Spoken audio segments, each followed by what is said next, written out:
وأن هذا صراطي مستقيما فاتبعوه ولا تتبعوا السبل فتفرق بكم عن سبيله ذلكم وصاكم به لعلكم تتقون.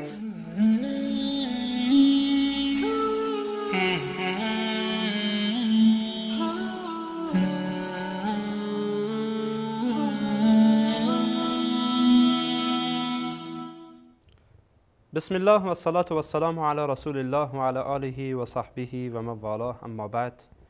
السلام علیکم و رحمت الله و برکاته. بینندگان عزیز و گرامی، در خدمت شما هستیم از یکی دیگر از قسمت‌های برنامه راهنمود سنت. در این قسمت هم ان شاء الله به بررسی قصیده برده خواهیم پرداخت که چه قلوب‌ها و زیاده‌روی‌ها و خزعبلاتی در این وجود دارد. ما در دو برنامه گذشته پیرامون بعضی از ابیات این قصیده صحبت کردیم و صحبت‌های داشتیم. حالا اجازه بدین که بعضی از ابیات دیگر را مطرح بکنیم و ان شاء الله در این قسمت بحث قصیده برده را تمام بکنیم. این نفر در یکی دیگر از ابیات این قصیده میگوید: و کیف تدعو الی الدنیا ضرورة من لولاه لم تخرج الدنیا من العدم. این حقیقتا به رسول الله علیه السلام میگه که، یعنی اشارهش به پیامبر علیه السلام که اگر پیامبر نمی بود این دنیا هم به وجود نمی آمد. اگر پیامبر صلی الله علیه و سلم نمی بود، من لولاه، اگر پیامبر علیه السلام نمی بود دنیا هم از عدم به وجود نمی آمد. اصلا دنیایی به وجود نمی آمد. دقیقا این نفر حقیقتا اشاره می کند به بعضی از روایات ضعیف و روایات دروغینی که در این مورد آمده. نمیگوییم نیست حدیثی، روایات دروغینی در این مورد آمده که دلالت بر این می کند که نعوذ بالله الله سبحانه و تعالی دنیا را به خاطر پیامبر علیه السلام آفریده.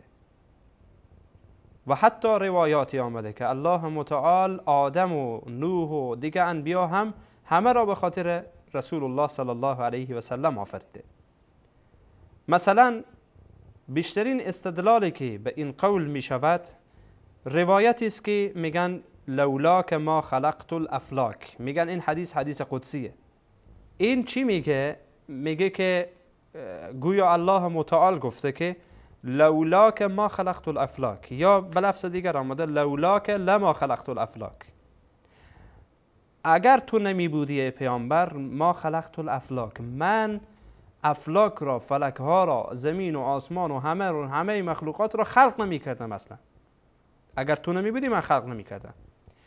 امام شوکانی رحمه الله در الفوائد المجموعه فی الاحادیث الموضوعه صفحه 326 میگه که این را نقل کرده، چون کتاب اصلا موضوعش احادیث موضوعه هست. اگر امام شوکانی رحمه الله در این مورد سکوت هم میکرد، ما آن را با عنوان حدیث دروغ میگرفتیم، چون امام شوکانی خودش را ملزم کرده که در این کتاب احادیث موضوعی و احادیث دروغی بیان بکنه.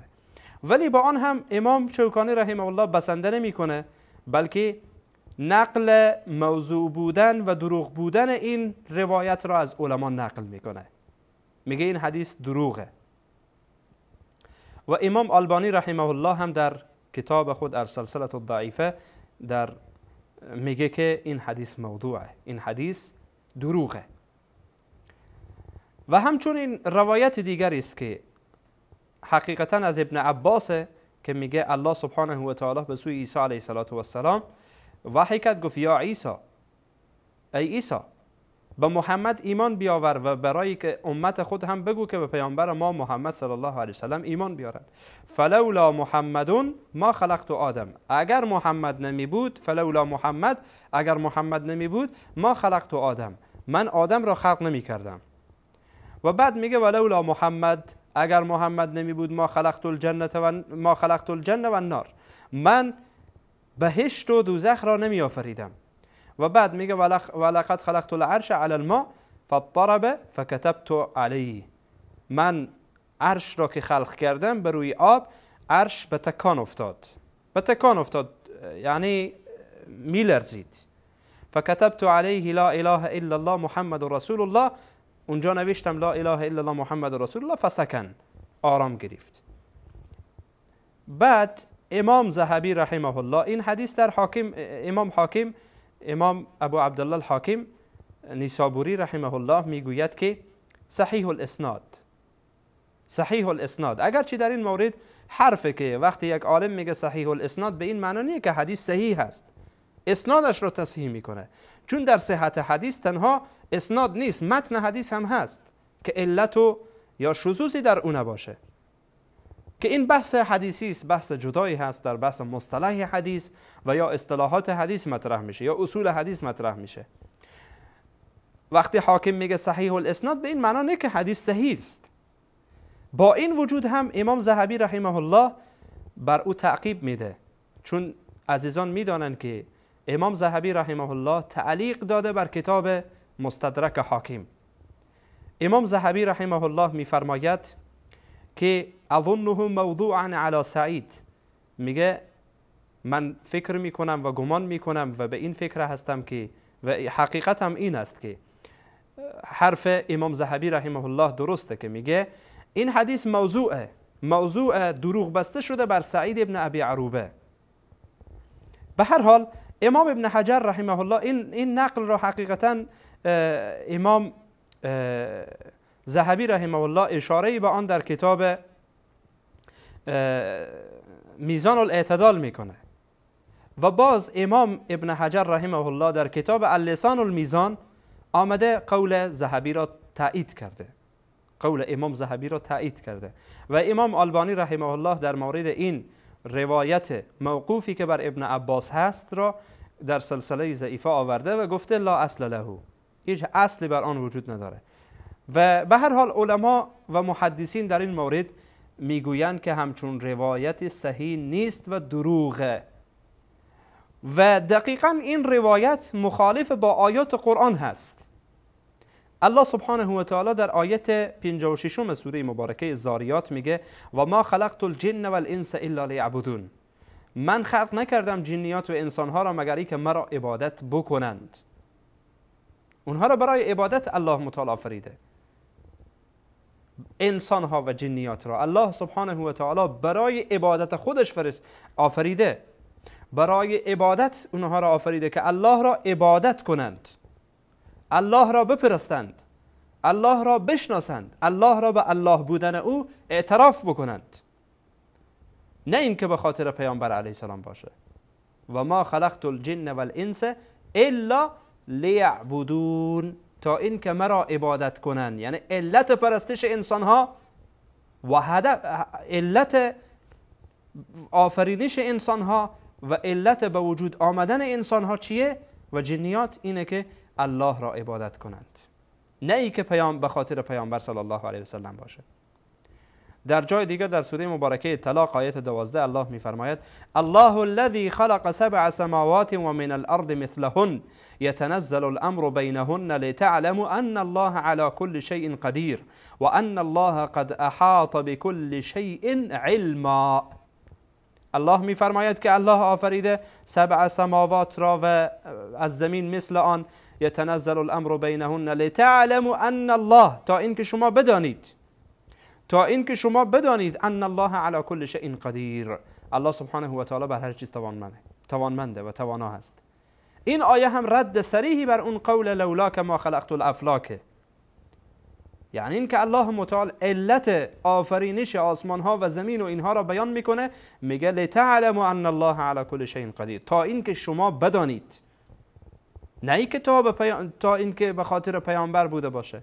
حتی بعضی از افراد این فرد آمده گفته یک چیزی گفته برای خودش، این فرد آمده یک چیزی گفته. ما در میان روافض داریم که میگه اگر علی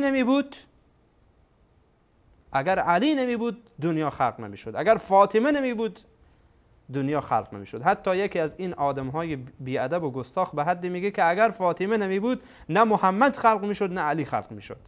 نعوذ بالله. این حرفها خطرناکه.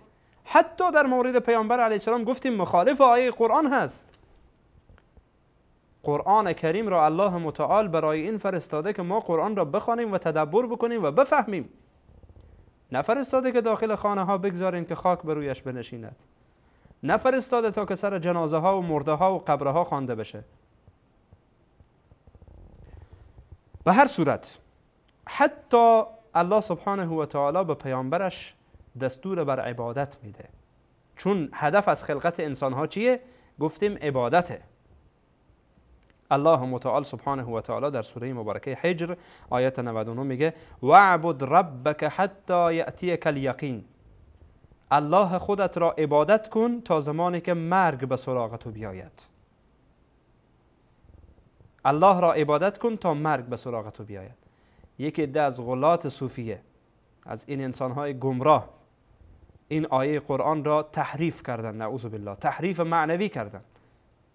میگن وَاعْبُدْ رَبَّكَ حَتَّى يَأْتِيَكَ الْيَقِينُ. الله را عبادت کن تا زمانی که برای تو یقین حاصل بشه. وقتی به درجه یقین رسیدی عبادت از تو ساقط میشه، نعوذ بالله. این معنای یقین اینجا این نیست که حتی یأتیک الیقین به معنای این باشه که وقتی به یقین باور کامل رسیدی، البته درجاتی داره، به اون درجه بالای یقین که رسیدی عبادت از تو ساقط میشه، نعوذ بالله.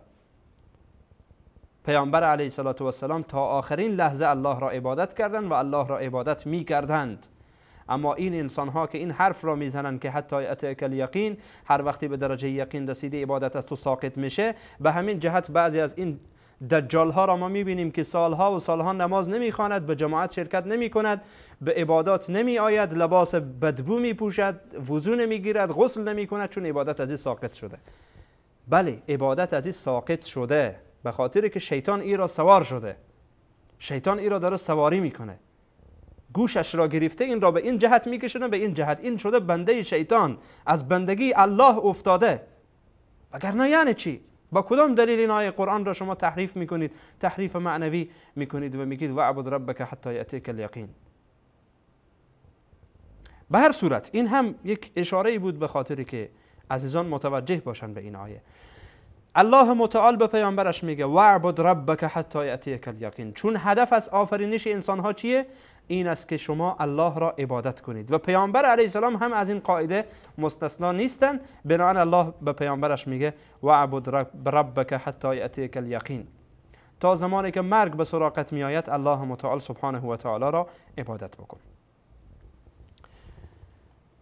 این نفر میآید به میگه اقسمت، در جای دیگه میگه، در یکی دیگه از ابیاتش میگه اقسمت بالقمر المنشق ان له من قلبه نسبتا مبروره القسم. میآید به قمر قسم میخورد. اقسمت بالقمر، قسم میخورد به چی؟ به قمر، یعنی مهتاب، به قمری که شق شده، یعنی اشاره میکنه به معجزه رسول الله صلی الله علیه و سلم که شق قمر است. میگه که قسم میخوره به اون قمر قسم میخوره، در حالی که رسول الله علیه و سلم چی میفرمایند؟ میفرمایند من حلف بغیر الله فقد اشرک.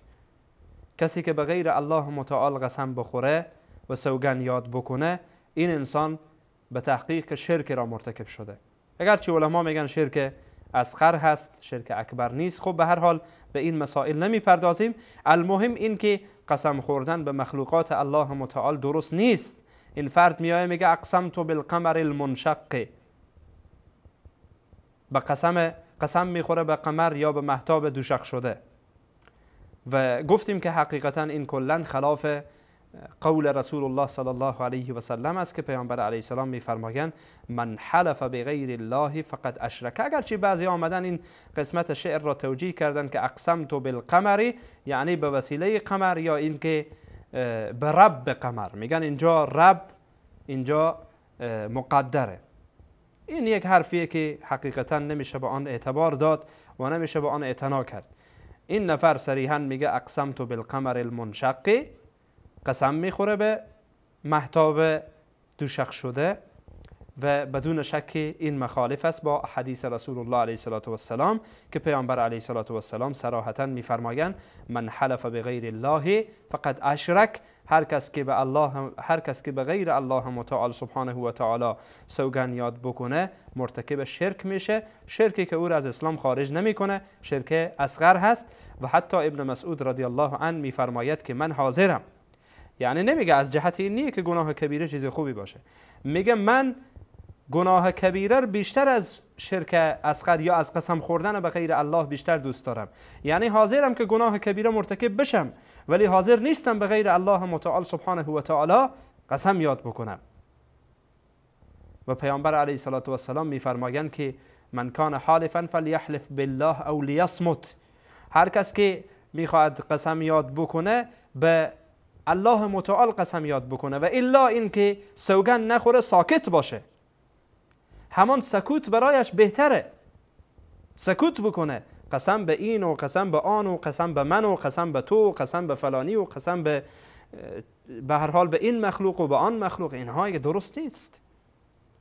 و رسول الله علیه السلام قاعده کلی به دست ما میدن که من حلف بغیر الله فقد اشرک. هر کس به غیر الله متعال سبحانه و تعالی قسم یاد بکنه، سوگند بخوره، او مرتکب شرک شده.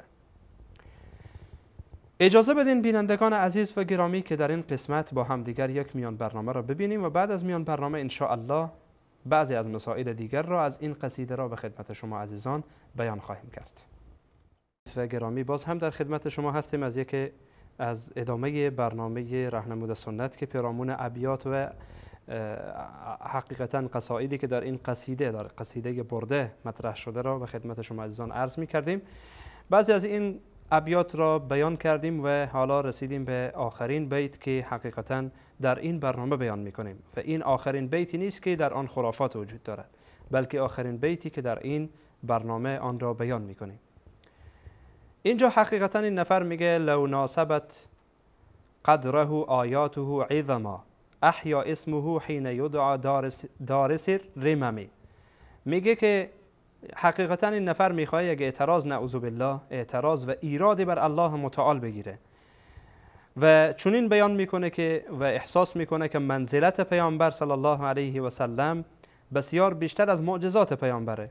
پس چرا با شنیدن اسم پیامبر چرا چنین صورت نگرفته؟ چرا تقدیر بر این نرفته که با شنیدن پیامبر با شنیدن اسم پیامبر مرده ها زنده بشن؟